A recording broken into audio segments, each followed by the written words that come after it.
Hi hello ನಮಸ್ತೆ friends. ನಾನಿವತ್ತು ಸಿಂಪಲ್ಲಾಗಿ ಪ್ಯಾಂಟನ್ನು ಕಟ್ ಮಾಡೋದು ಹೇಗೆ ಅಂತ ಹೇಳ್ತಾ ಇದ್ದೀನಿ. ಅದು ಫಾರ್ ಬಿಗಿನರ್ಸ್ಗಂತೂ ತುಂಬಾ ಈಸಿಯಾಗಿರುತ್ತೆ. ಆ ಮೆಥಡಲ್ಲಿ ಹೇಳ್ಕೊಡ್ತಾ ಇದ್ದೀನಿ. ಫಸ್ಟು ನಾನು ಮೆಜರ್ಮೆಂಟ್ ತೊಗೊಳ್ತಾ ಇದ್ದೀನಿ, ಫುಲ್ ಲೆಂತ್ ಎಷ್ಟಿದೆ ಅಂತ ಪ್ಯಾಂಟಿದು. ಸೊ ಫಸ್ಟು ಈ ಮೆಜರ್ಮೆಂಟ್ ಪ್ಯಾಂಟನ್ನು ಕರೆಕ್ಟಾಗಿ ಈ ಥರ ಫೋಲ್ಡ್ ಮಾಡಿಬಿಟ್ಟು ಫುಲ್ ಲೆಂತ್ ಎಷ್ಟಿದೆ ಅಂತ ಹೇಳಿಬಿಟ್ಟು ಮೆಜರ್ಮೆಂಟ್ ಮಾಡ್ತಾಯಿದ್ದೀನಿ.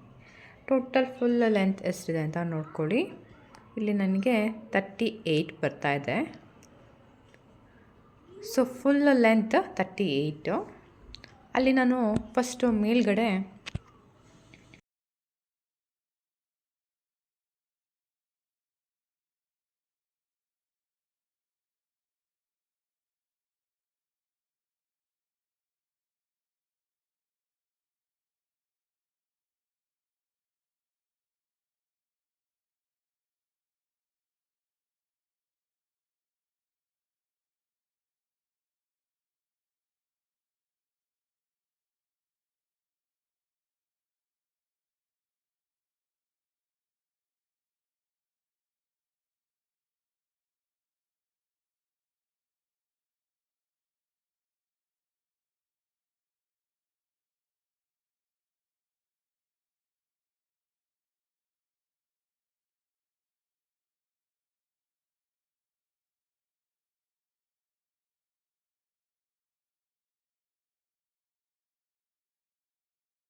ಇದು ಫೋಲ್ಡಿಂಗಿಗೋಸ್ಕರ 1.5 ಇಂಚ್ ಎಕ್ಸ್ಟ್ರಾ ತೊಗೊಳ್ತಾ ಇದ್ದೀನಿ. ಇದು ಗೊತ್ತಾಗಲಿ ಅಂತ ಮತ್ತೆ ಮೆಜರ್ಮೆಂಟಿದು ಪ್ಯಾಂಟಿದು ವಿಡಿಯೋ ಮಾಡಿ ಹಾಕಿದ್ದೀನಿ. ಇವಾಗ ಮೇಲ್ಗಡೆ 1.5 ಇಂಚಿಗೆ ಒಂದು ಮಾರ್ಕ್ ಮಾಡ್ಕೊಳ್ಳಿ. ಅಲ್ಲಿಂದ 38ಗೆ ಒಂದು ಮಾರ್ಕ್ ಮಾಡ್ಕೊಳ್ಳಿ. ಆಮೇಲೆ ಉಳಿದಿರೋದನ್ನು ಬಾಟಮ್ ಫೋಲ್ಡಿಗೆ ಅಂತ ಬಿಟ್ಕೊಳ್ತಾ ಇದ್ದೀನಿ. ಮತ್ತು ಎಕ್ಸ್ಟ್ರಾ ಫ್ಯಾಬ್ರಿಕ್ ಏನಿದೆ ಅದು ಅಲ್ಲೇ ಫೋಲ್ಡ್ ಮಾಡಿ ಸ್ಟಿಚ್ ಮಾಡ್ತೀನಿ. ಮೇಲ್ಗಡೆ 1.5, ಅದಾದಮೇಲೆ 38 ಮಾರ್ಕ್ ಮಾಡ್ಕೊಂಡಿದ್ದೀನಿ. ನಮ್ಮದು ಪ್ಯಾಂಟ್ ಲೆಂತ್ ಉಳಿದಿರೋದು ಅಲ್ಲೇ ಫೋಲ್ಡ್ ಮಾಡಿ ಸ್ಟಿಚ್ ಮಾಡಲಿಕ್ಕೆ. ಸೊ ನಾನು ಈ ಸ್ಕೇಲ್ ಸಹಾಯದಿಂದ ಒಂದು ಲೈನನ್ನು ಹಾಕ್ತಾಯಿದ್ದೀನಿ.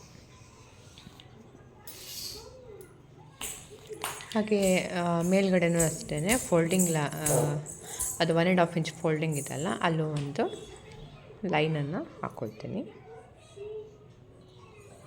ಓಕೆ, ಇಲ್ಲಿ ಮತ್ತೆ 1.5 ಇಂಚ್ ಎಕ್ಸ್ಟ್ರಾ ತೊಗೊಂಡಿದ್ದೀನಿ.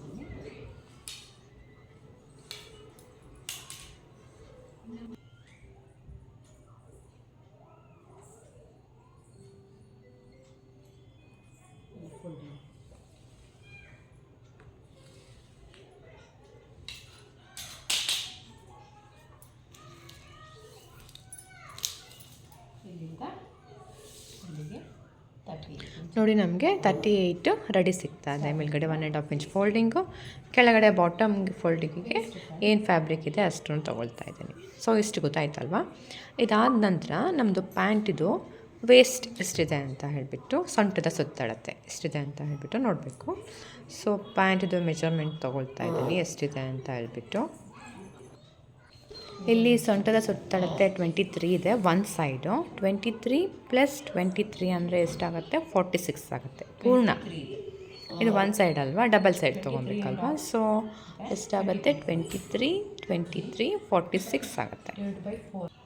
46ನ ÷ 4 ಮಾಡಿದಾಗ 11.5 ಬರುತ್ತೆ. ಪ್ಲಸ್ 1 ಇಂಚು ಎಕ್ಸ್ಟ್ರಾ ಆ್ಯಡ್ ಮಾಡ್ತೀನಿ, 12.5. 12.5ನ ಅಲ್ಲಿ ಮೇಲೆ ಮಾರ್ಕ್ ಮಾಡ್ಕೊಳ್ತೀನಿ. 12.5ಗೆ ಸ್ಟಾರ್ಟ್ ಮಾಡ್ತಿದ್ದೀನಿ.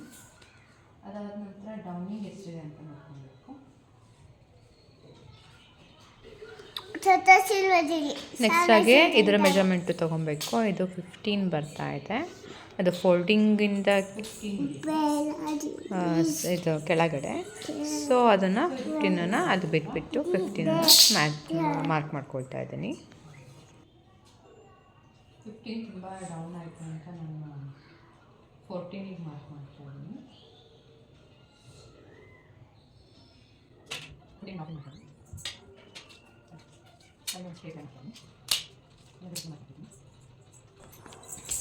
15 ಇಂಚ್ ಮಾರ್ಕ್ ಮಾಡ್ಕೊಂಡಾದ್ಮೇಲೆ ಅಲ್ಲಿಂದ ಒಂದು ಸ್ಟ್ರೈಟ್ ಲೈನ್ ಹಾಕ್ಕೊಳ್ತಾ ಇದ್ದೀನಿ. ಆಮೇಲೆ ಹಾಗೆ ಮುಂದೆ ಒಂದು ಸ್ಟ್ರೈಟ್ ಹಾಗೆ ಎಲ್ ಶೇಪ್, ಅಲ್ಲಿಂದ ಮತ್ತೆ ಒಂದು 2 ಇಂಚನ್ನು ಮತ್ತೆ ಮಾರ್ಕ್ ಮಾಡ್ಕೊಳ್ತಾ ಇದ್ದೀನಿ. ಅಲ್ಲಿ ಒಂದು ರೌಂಡ್ ಶೇಪ್ ಅನ್ನೋದನ್ನು ಕೊಡಬೇಕಾಗತ್ತೆ. ಅದಾದ ನಂತರ ಇದು ಬಾಟಮ್ ವಿಡ್ತ್ ಎಷ್ಟಿದೆ ಅಂತ ನೋಡ್ಕೊಳ್ತಾ ಇದ್ದೀನಿ. ಬಾಟಮಿಗೆ ಒಂದು ಮತ್ತೆ ಎಷ್ಟಿದೆ ನೋಡಿಬಿಟ್ಟು ಅಷ್ಟೇ ಮಾರ್ಕ್ ಮಾಡಿಬಿಟ್ಟು ಅಲ್ಲಿಂದ ಅಲ್ಲಿಗೆ ಜಾಯಿಂಟ್ ಮಾಡ್ತಾಯಿದ್ದೀನಿ. ಸೊ ಇಷ್ಟ ಆದರೆ ಇಲ್ಲಿಗೆ ನಿಮ್ಮದು ಪ್ಯಾಂಟ್ ಡ್ರಾಫ್ಟಿಂಗ್ ರೆಡಿ ಆಗುತ್ತೆ. ಸೊ ಕಟಿಂಗ್ ಮಾಡೋದು.